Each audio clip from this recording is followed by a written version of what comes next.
Hey guys, how's it going? So I had kind of an epiphany today and I really wanted to share it with you guys to see what you think and maybe get you guys inspired. And so I was at lunch today and a very good friend of mine who I respect, who runs a successful business, was at lunch, and there was another person there, a girl who was talking about how she wanted to change career moves, kind of a change of pace, totally to a new industry, and how it was kind of scary. I felt like she was saying that she wasn't doing it because she was scared. And my friend turns around and he's like, you really ought to talk to Ari.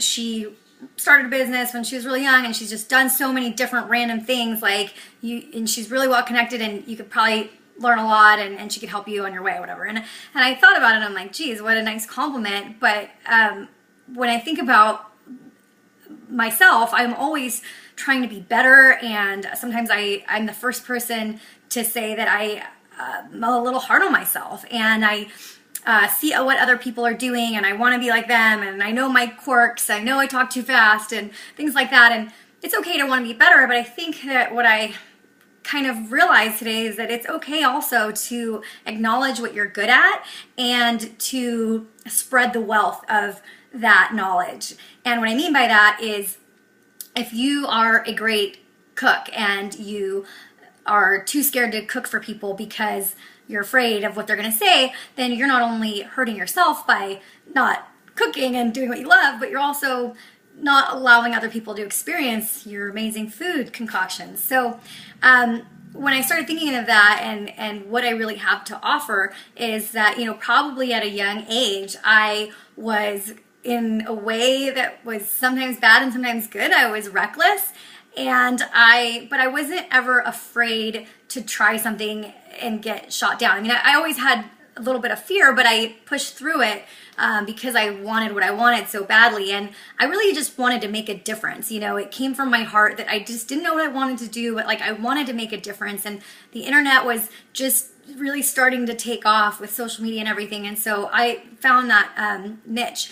And at the time, I was kind of a nerdy person that was afraid to let everybody know I was so nerdy. So I kind of, in the background, researched and did all that stuff. But my point is that it came from the heart. And if there's one thing that I've learned is that it's also very important to surround yourself with people that inspire you, because at the end of the day, having access to those people, and I don't mean access in a way where you're using them or whatever, but it's just being around other people that inspire you will inevitably make you better. Now, some people will say, well, I don't have anybody in my life that inspires me. What I wanted to share with you guys right now is that it's access is available if you want it bad enough. And what I mean is, I have a story of when my mom sent me the book of The Secret, and I thought it was a little cheesy at first or what have you, but I told my mom, I'm like, well, if The Secret is true, then I am going to meet John Travolta one day, and that's it. So lo and behold, some time went by, and I met John Travolta. I got to hang out with him. I sat right next to him, and it kind of gave me an outlook on what is possible that I never had really acknowledged before. And that was I remember it as like a turning point. And it's totally weird because it's just like a celebrity, but I was obsessed with John Travolta. My mom named my little sister Sandra B, so she could be as close to Sandra D like in Grease. So it was first John Travolta. Then in 2009, I was obsessed with Gary Vaynerchuk, and I kind of still am, because he was such a genius in the realm of social media marketing and not even social media marketing, just like doing what you love and being successful and making a mark.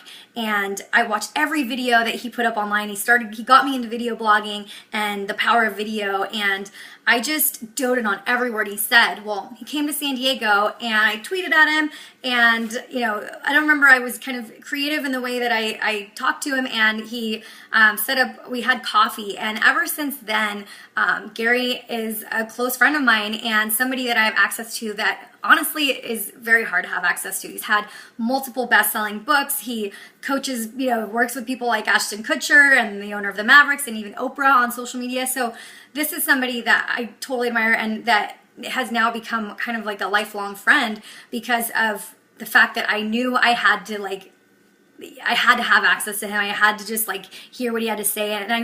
And one of the things that with Gary really was great for me was that it really validated my cause. You know, sometimes it's so easy to get yourself down and am I crazy? You know, am I really good at this? Am I not? Is this really what I'm good at? And having somebody that you admire, and it's not forced. And I don't mean to tell you to go out and access these people so they can validate you.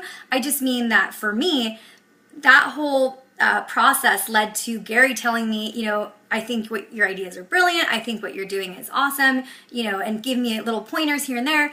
And that was like the extra boost I needed to just like keep on going. And throughout my life, there's been various people like that. And I couldn't even, this video would be an hour long if I talked about every single one of those people. But my point is, first of all, go out and do what you love and accept your God-given gifts. And second of all is go out and intermingle and find people that you are attracted to, because they will motivate you and move you in life. And if it's an author and you go and find their Twitter account or find really, you know, send them a piece of mail, I don't know what it is, but watch their YouTube videos, but you know, really know these people and don't go out for your own, like in a selfish way. But I think most people that have worked hard their whole lives, it's nice to know that you're making a difference in someone else's life. So usually those people are very accepting when you say that they've changed your life in a positive way.